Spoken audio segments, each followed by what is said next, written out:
सगळं निघून राहिलं. हे पहा, पाऊस पडला की हे सगळं वाहून जाणार.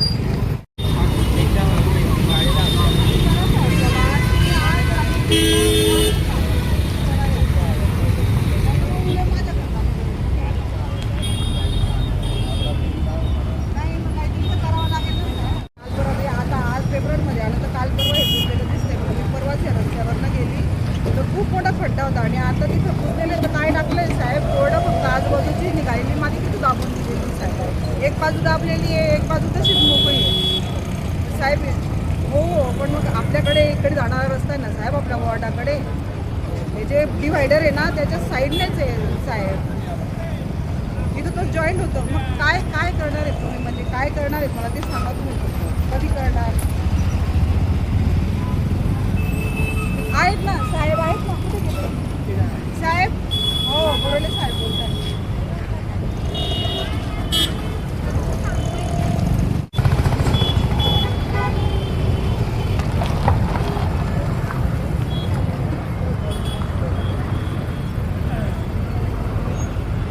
घाण परत वरती ठेवतात, परत उचलले नाही, आता परत घाण पाणी.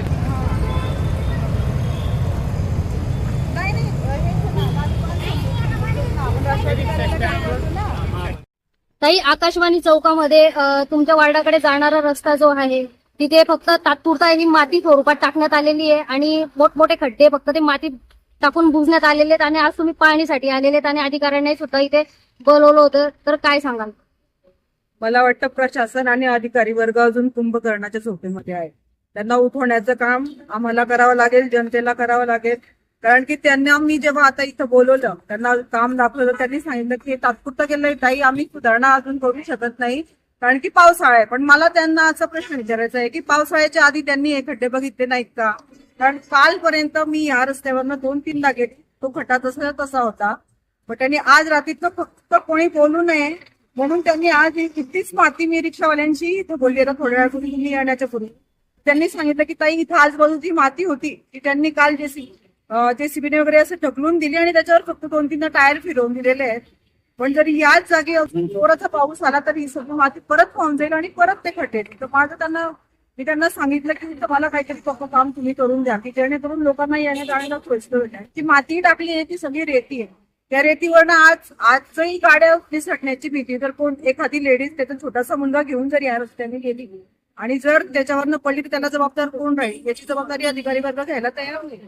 त्यामुळे त्यांना माझं एक लोकप्रतिनिधी म्हणून माझा त्यांना हा सवाल आहे की तुम्ही या असे स्पॉट सवाल आहे की तुम्ही कधी त्याच्यातनं जागे होणार आहे, कधी तुम्ही या गोष्टीकडे लक्ष देणार आहे? जेव्हा एखादा मोठा अपघात होईल तेव्हा या गोष्टीकडे ते लक्ष देणार आहेत का? त्यामुळे मला त्यांना सांगणं आहे की त्यांनी लवकरात लवकर हे खड्डे बुजण्याचं काम करावं. प्रभागात जिथेही असतील तिथं असू त्या पावसाळा आहे, पण असं जेव्हा वेळेस थोडं वातावरण कोरडं असतं त्यावेळेस त्यांनी सगळे खड्डे बुजावेत. बऱ्याच ठिकाणी 2 रस्ते बनवलेले आहेत पण ते जॉईंट करायचे ते विसरलेले आहेत. जॉईंट करावे त्यांनी, कारण की त्यामुळे बऱ्याच ठिकाणी अपघात होत आहेत, लोक गाड्यांवरनं पडून राहिलेत. याची जबाबदारी कुठे प्रशासनाने आणि अधिकाऱ्यांनी घ्यायला पाहिजे. पण प्रशासन अधिकाऱ्यांवर ढकलतं, अधिकारी प्रशासनावर ढकलतं, हे असं करून त्यांना चालणार नाही. ते काय म्हणतात याच्यावर? त्यांनी सांगितलं की पावसाळा असल्यामुळे आम्ही खड्डे बुजवू शकले नाही. पण माझा त्यांना सवाल आहे की पावसाळ्याच्या आधी ते पाहणी करून त्यांना हे काम करता येणार होतं ना.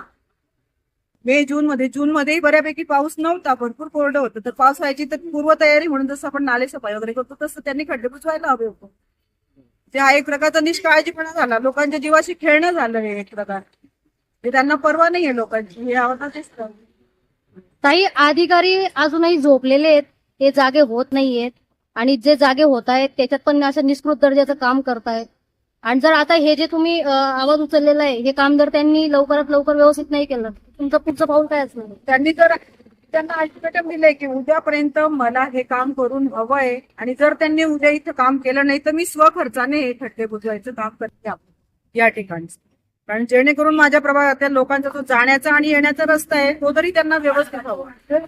आणि माझी त्यांना रिक्वेस्ट आहे अधिकाऱ्यांना की तिथं जिथं माझ्या प्रभागात गड्डे असतील तिथं लवकरात लवकर ज्याला कोणी तुम्ही कामं दिलेली असतील त्यांना आदेश द्यायचे त्यांनी आणि तिथले खड्डे त्वरित बुजावे त्यांनी. कारण की लोकांची गैरसोय होईल, एखादा अपघात होईल याची वाट न बघता त्यांनी त्याच्या आधी जर काम करून दिले तर फार उत्तम राहील त्यांच्यासाठी. म्हणून माझं याच्यापेक्षा अजून प्रकट पद्धतीने मी मांडू शकते, पावलं उचलू शकते. काका, तुम्ही एक रिक्षा चालक आहात. या ठिकाणी भला मोठा खड्डा होता. नगरसेवक येऊन पण भेटून गेलेत, अधिकारी येऊन पण भेटून गेले. तुम्हाला काय सामना करावा लागतो या? आम्हाला इथे अशी परिस्थिती झाली आहे, पाऊस पडला म्हणजे इथे माती टाकून जातात. माती टाकली म्हणजे पाऊस पडला ती माती परत वरती येऊन जाते. वरती आले म्हणजे खड्डे परत मोठे होतात. पूलमध्ये लोक येणारे एकदम त्या खड्ड्यामध्ये जाऊन पडून पडत असतात, नेहमी पडत असतात.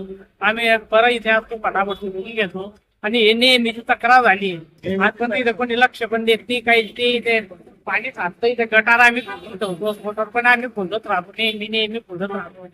कोणी लक्ष देत नाही. आजपर्यंत इथे नगरसेवक येत नाही, कोणी येत नाही. त्या ताई तरी आल्या, नगरसेवक ताई, त्यांनी तरी काय जरासे मनावर घेतलं काहीतरी. तर आता काहीतरी हालचाल होईल वा असं वाटतंय आम्हाला. असं आता हे खड्डा कधी बुजण्यात आलं होतं? हे आता सकाळी 9 वाजता बुजलंय. JCB आलं होतं हा. आणि एक त्यांच्यासोबत एक माणूस होते, ते पण आता ते परत गेले. ते परत नाव त्यांनी काही मटेरियल आणलं होतं का सोबत? हा? काय तिथलंच काही टाकलं इथले माती वगैरे? काही नाही, हेच असं खरडून सण मागे ओढलं ते JCB आणि तसं ताबून सण निघून गेले. ते परत पाणी आलं म्हणजे आम्ही तेच सांगितलं सकाळी, पाणी आलं म्हणजे परत ती माती वापस येणारच आहे. आणि ते पाणी पासच होत नाही, गटर चोको बसते, गटरमध्ये पाणी. नाव काय काका आपलं? जाणं अडकून.